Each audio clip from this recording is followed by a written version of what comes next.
Katanya matematika itu pelajaran susah yang belajarnya cuma ngitung dan ngapalin rumus-rumus aja. Kalau dari SD sampai sekarang kita masih mikir kayak gitu, artinya selama ini kita udah salah besar. Ya, kita udah salah melihatnya. Itulah yang bikin matematika di sekolah seolah berubah jadi monster menyeramkan yang maksa kita untuk ngitung angka-angka atau nyari X yang hilang entah kemana. Ini semua yang bikin kita tersiksa setiap kali belajar matematika. Padahal sebenarnya matematika jauh lebih dari itu. Maka sekarang waktunya kita mengenal lebih jauh sosok sang monster yang sebenarnya. Sosok yang aslinya nggak serem tapi justru indah, tapi tersembunyi di sekeliling kita.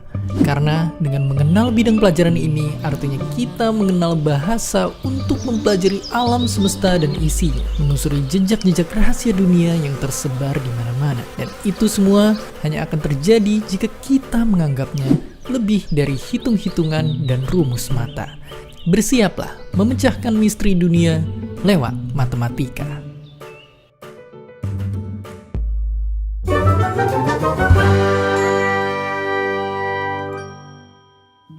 Coba tanya ayah kita, di mana dia menyimpan kotak perkakas. Ambillah, lalu pandangi satu-satu alat yang ada di dalamnya. Kita bisa lihat bentuk mereka yang memang berbeda, tentu juga punya fungsi dan kegunaan yang berbeda. Ada yang sederhana, tapi ada juga yang sangat canggih dan mampu mengangkat benda berkali-kali lipat beratnya. Disadari atau enggak, kotak itu adalah matematika. Ya, matematika itu ibarat kotak perkakas berisi 1000 alat yang punya jutaan kegunaan. Alat-alat inilah yang para peneliti di bidang apapun pakai untuk nyelesain masalah yang kita hadapin di dunia. Dari yang paling kecil sekalipun, sampai masalah raksasa super rumit.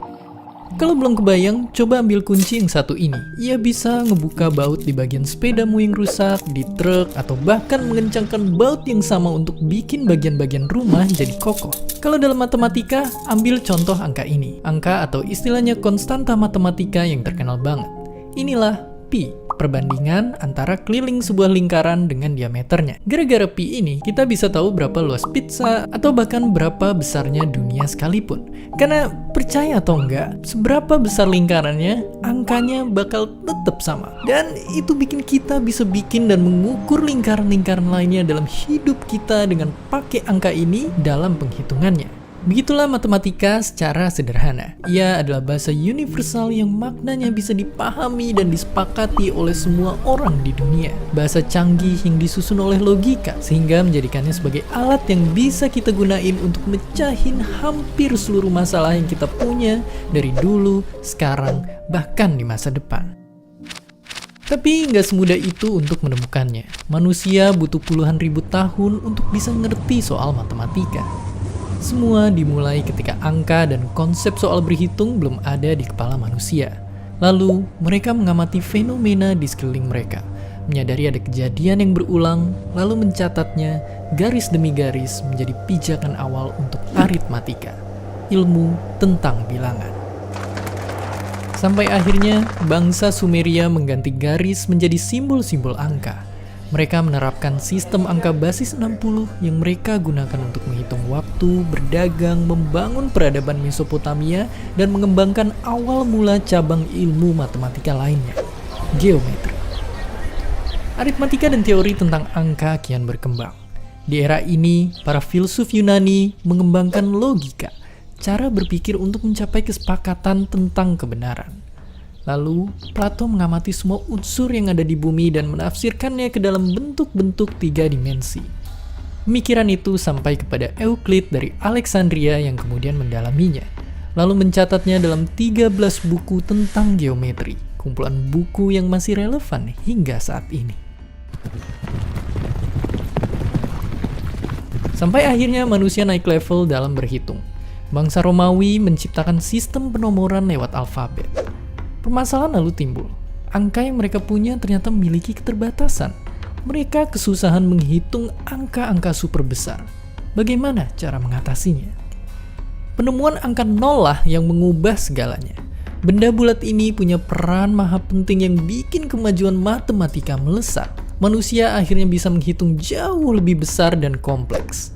Dari sini, aljabar lahir di dataran Timur Tengah dan ilmuwan jenius Al-Khawarizmi lah yang membahasakan ide abstrak dan meringkas kata-kata menjadi formula persamaan matematika. Ilmunya kemudian dibawa jauh, hingga ke Eropa. Di sana, dunia semakin berubah dengan cepat, secepat apel yang jatuh dari dahan pohonnya. Fenomena itu diamati oleh Isaac Newton, pemikir besar yang lalu menemukan kalkulus, sebuah cara untuk mengukur seberapa besar perubahan itu terjadi pada benda-benda. Dengan cara pengukuran ini, matematika membantu bidang ilmu lainnya berkembang pesat menciptakan industri yang jadi awal peradaban modern. Dan kini, setelah mengamati ruang di alam semesta, manusia lalu menciptakan dunianya sendiri, yang mereka bangun dengan angka 0 dan 1, mencampurkan segala penemuan matematika dari era-era sebelumnya dan mencampurnya dengan penemuan-penemuan baru di era modern, membuat prediksi dan menciptakan peluang yang tak terhingga untuk penemuan-penemuan baru di masa depan.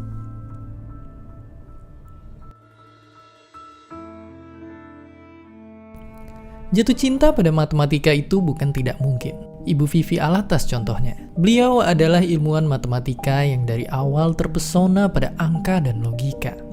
Masa kecilnya di sekolah dikelilingi oleh orang-orang yang membuatnya tertarik pada pelajaran yang dianggap susah ini. Jadi, sejak kelas 2 SD kan anak-anak tuh sering ditanyain, cita-citanya tuh mau jadi apa? Kebanyakan zaman saya dulu kalau ditanya, kalau nggak jadi dokter, jadi insinyur. Tapi saya bilangnya mau jadi ahli matematika, sok tahu.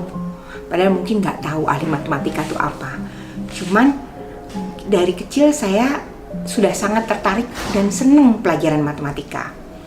Ditambah lagi saya beruntung hampir selalu guru-guru matematika saya bukan hanya pintar, tetapi orang-orang yang menyenangkan. Orang-orang yang pribadinya itu membuat saya mengambil hipotesa jangan-jangan matematika yang membuat mereka menjadi pribadi-pribadi yang menyenangkan. Beranjak remaja, kecintaan itu makin besar. Ibu Vivi lalu kuliah di jurusan matematika di salah satu kampus terbaik di Indonesia. Rahasianya mencintai matematika hanya satu, tidak gampang menyerah ketika ditantang masalah, terus mencoba, bertanya, dan mencari jawabannya. Mungkin semua itu tentang tekun, telaten, teliti, latihan terus-terus ya. Saya ya pada saat zaman saya gitu ya seringnya beli kertas yang banyak, dicoba. Kemudian alhamdulillah tadi guru-gurunya tuh memberi kesempatan untuk tanya, untuk protes, untuk mencoba lagi. Bahkan di antaranya belajar juga ambil dari buku-buku yang tidak disuruh dibeli di sekolah. Ya matematika seperti apapun yang lainnya, ada pepatah bahasa Jawa, Witing Tresno Jalaran Soko Kulino. Love is a habitual process, artinya tambah lama dicoba, tambah kelihatan indahnya. Kalau sudah cinta, segalanya jadi mudah. Ketekunan Ibu Vivi terhadap matematika membawanya ke kampus bergengsi di Amerika Serikat, Princeton University. Kampus yang juga alma mater dari idolanya, seorang fisikawan hebat bernama Richard Feynman. Ibu Vivi lalu lulus dan bekerja di Bank Dunia sebagai ekonom yang menerapkan model matematika untuk menyelesaikan masalah kemiskinan.